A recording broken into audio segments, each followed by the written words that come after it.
Dear students, আজি class 9 মেথামেটিক্সৰ 9.3 অনুসৰণীৰ question number 11 পৰা সমাধান আৰম্ভ কৰিম। 11 নম্বৰ প্ৰশ্নত দিয়া আছে যে চিত্ৰ 9.27 এইটো ডায়াগ্ৰামত A B C D E এইটো আমি চাই লওঁ A B C D E এই পঞ্চভুজ এটা আছে বি বিন্দুৰ মাজেৰে এচিৰ সমান্তৰাল ৰেখা বি বিন্দুৰ মাজেৰে এই এচি বাহুৰ সমান্তৰাল ৰেখা বি এফ টনা হৈছে যোনটো এফ বিন্দুটো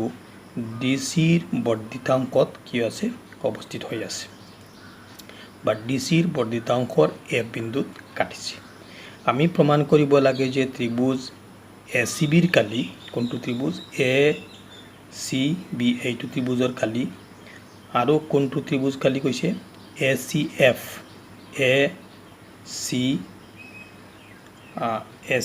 এফ এই দুইটা ত্ৰিভুজৰ কালি সমান এ চি এফ এইটো ত্ৰিভুজৰ কালি আৰু এ চি বি ত্ৰিভুজৰ কালি দুইটা কালি সমান আৰু এই 2 নম্বৰ আমি দেখাব দিছে কি যে চতুৰ্ভুজ এ ই ডি এফ এইটো চতুৰ্ভুজ মই ছবি আঁকি দেখুৱাইছোঁ এইফালে এ বি ডি এফ এই চতুৰ্ভুজৰ কালি পঞ্চভুজ A B C D E এই পঞ্চভুজৰ কালিৰ সমান এইটো দুটা প্ৰমাণ কৰিবলগীয়া আছে ইয়াতে এইটো আজি প্ৰমাণ আৰম্ভ কৰিম মই ছবিটো ইয়াত আঁকি লৈছোঁ ইয়াত আমি লিখিম দিয়া আছে প্ৰথম লিখি যাম question number 11 solution দিয়া আছে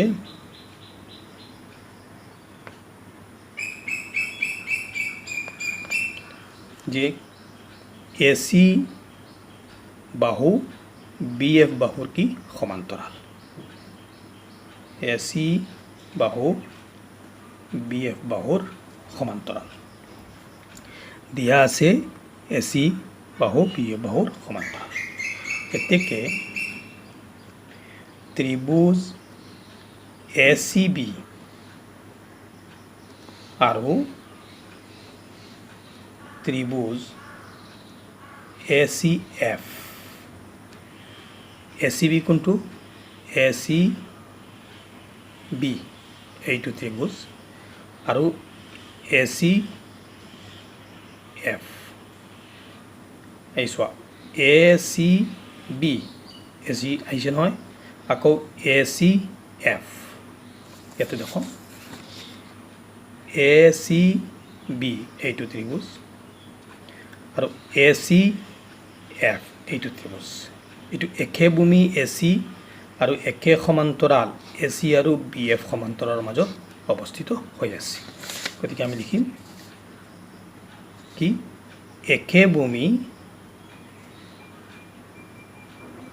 একে ভূমি এসি আৰু একে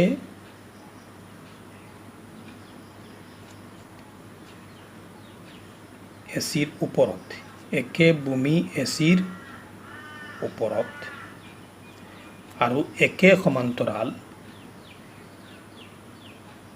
এইটো এসি সমান্তৰাল কি বি এফৰ মাজত অৱস্থিত বুজি পাইছা এতিয়া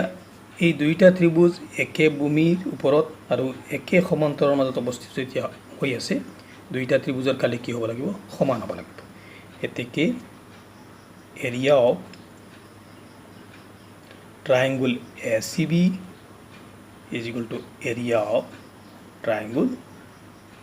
ACF কিয় একে বা সমান ভূমিৰ ওপৰত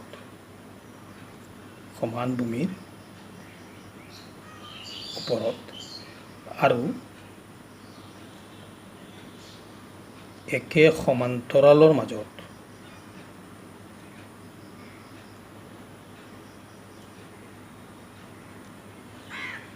থকা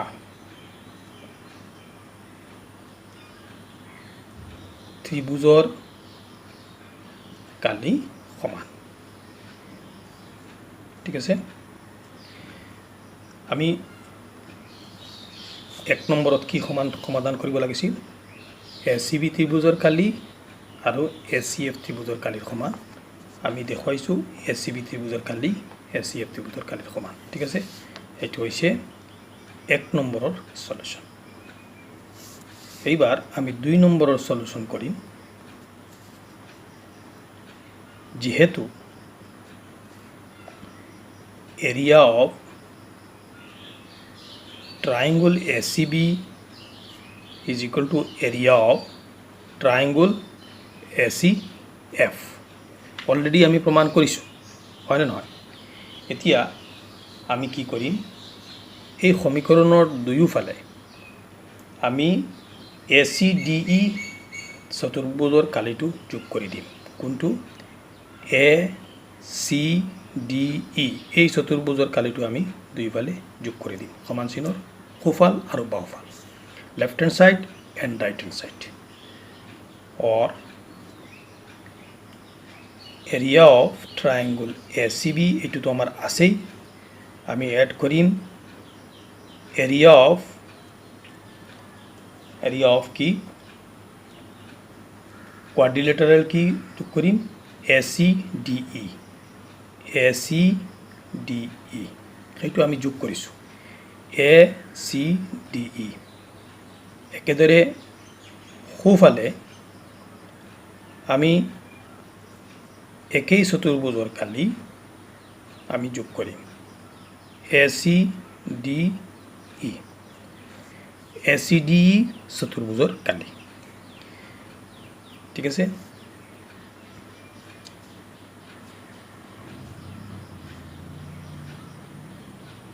ইয়াতে লিখি দিওঁ উভয় পক্ষত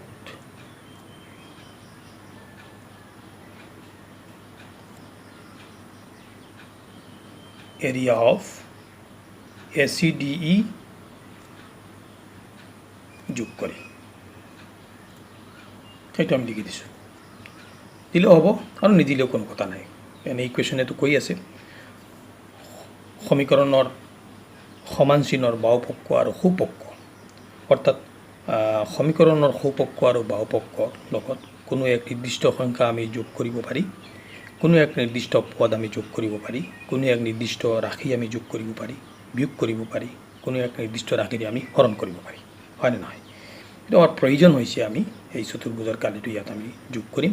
যেহেতু ইয়াতেই যোগ কৰিছোঁ তাতেই যোগ কৰিছোঁ গতিকে সমান এই সমীকৰণৰ লেফট হ্যান্ড সাইড আৰু ৰাইট হ্যান্ড সাইডৰ বেলেন্সটো থাকিবই গতিকে ইয়াত আমি এইখিনি যোগ কৰাৰ কাৰণে আমি কি পালোঁ why we add this area of this quadrilateral আমি এই চতুৰ্ভুজৰ কালিটো কিয় যোগ কৰিছোঁ বাৰু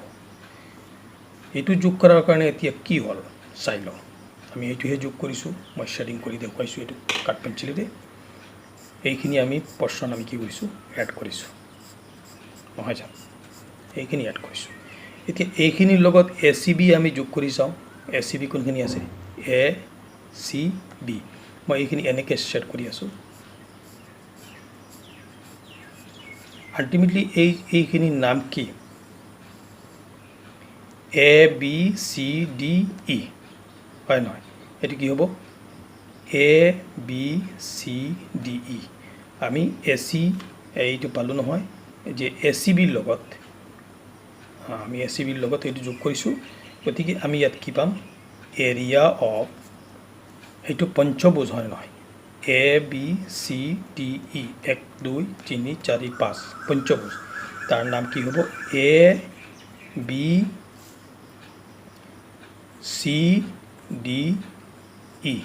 লেফট হ্যান্ড সাইডত এইটো পালোঁ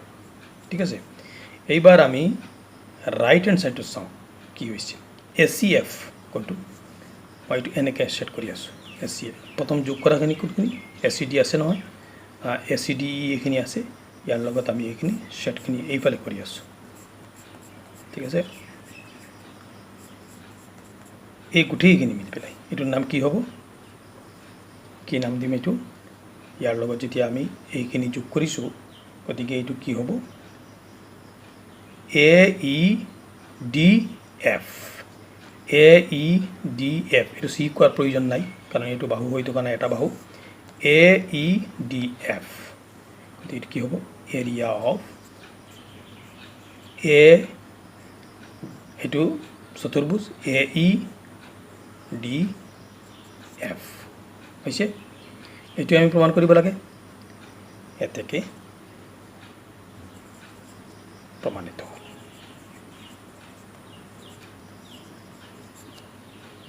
বুজি পাইছা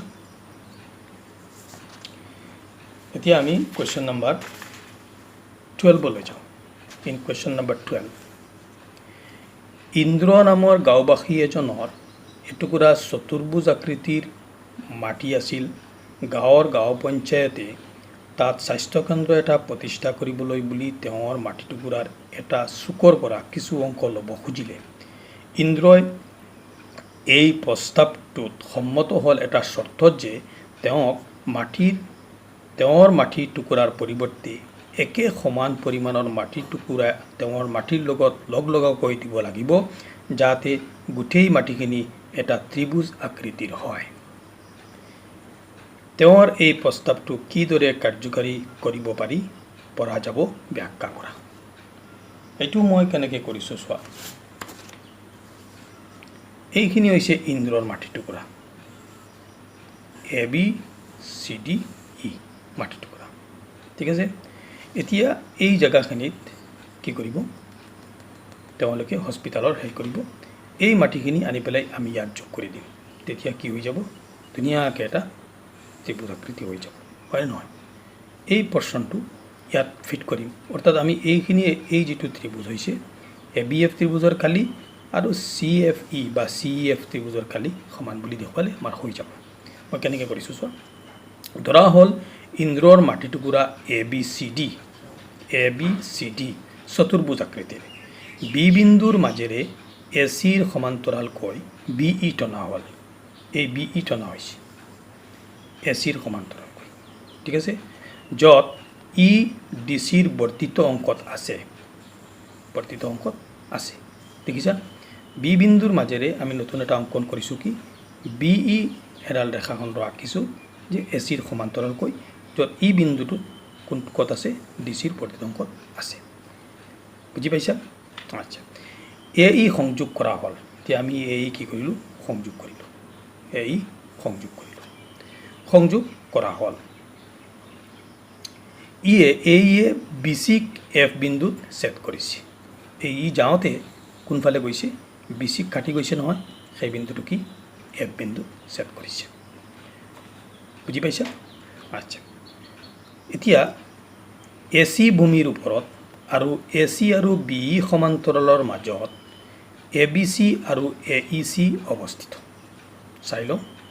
AC ভূমি এইটো নহয় জানো মই এনেকৈ ছবি তুলি লওঁ AC ভূমিৰ ওপৰত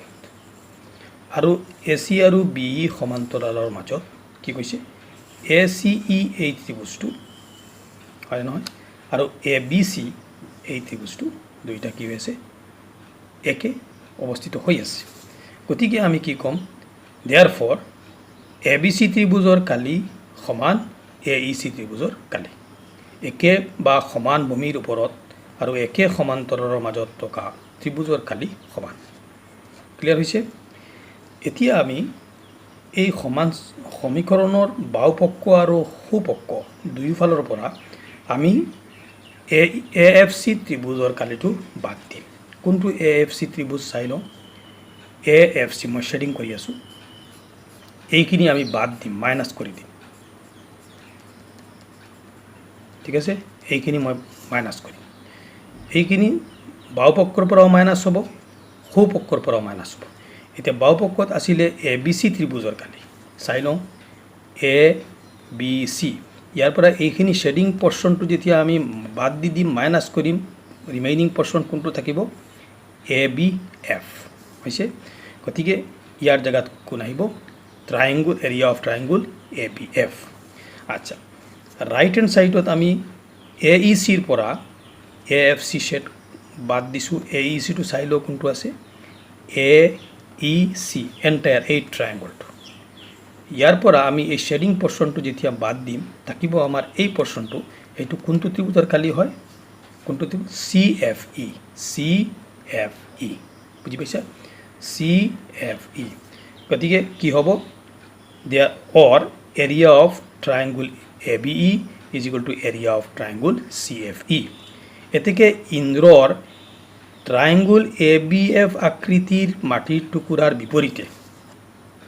এ বি এফ আকৃতিৰ মাটি টুকুৰাৰ বিপৰীতে কি কৰিব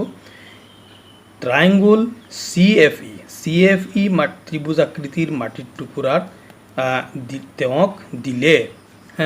তেওঁক দিলে তেওঁৰ মাটিৰ টুকুৰা এ ডি ই ত্ৰিভুজ আকৃতিৰ হ'ব এ ডি ই চোৱা এ ডি ই এই ত্ৰিভুজ আকৃতিৰ হৈ যাব এই প্ৰশ্নটো ইয়াত বহিব এই কি হৈ যাব এ ডি ই ত্ৰিভুজ আকৃতিৰ হৈ যাব এইটোৱেইতো ইন্দ্ৰই বিচাৰিছে গতিকে এইটো সমাধান আমি এনেকৈ কৰিব পাৰিম এইটোৱেই সমাধান থেংক ইউ